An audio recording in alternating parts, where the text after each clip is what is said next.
Dober večer.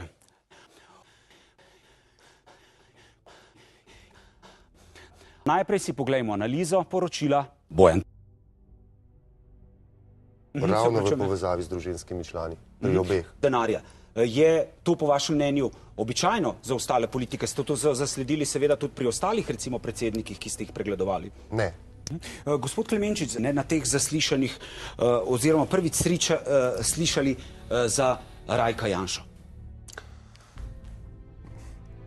Zoran Janković.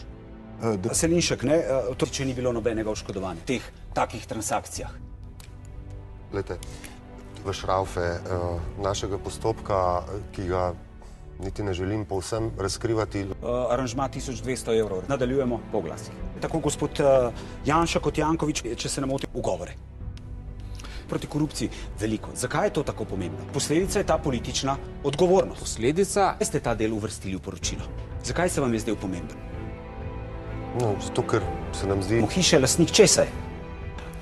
Trenutno je lastnik hiše. Pri nakupu teh nepremičnin. Samo še to razčistimo. Gospod Janša zavrača seveda tudi to, da je pri poslu s tem Imosom, ki gospod Klemenčič je že omenil, veliko sodeloval v času oziroma sodeloval. Obstajajo podjetja, ki živijo dobesedno na račun. Po oglasih. 10 ali 15 let mi je blato. Težki. Postavlja že prej, pisal težke besede o njem in da zato ni nič čudnega, da je poročilo tako, da tako rečem. Rečem lahko samo to, da je poročilo točno tudi v tistem delu, kjer je v samem poročilu napisano oziroma je bilo... Poročilo o tem obvestili. Težki vsebinski očitki nekdanjega ustavnega sodnika, predsednika Zbora za republiko. Iskreno bom rekel... Kar tako rekel, ali naj gospod Janković odstopi. Odhajam iz koalicije. Posledica ugotovitev protikorupcijske komisije.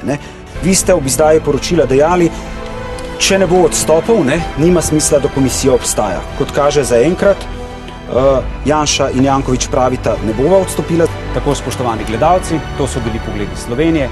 Ostanite s televizijo Slovenija še naprej, kmalu bo na vrsti Prava ideja.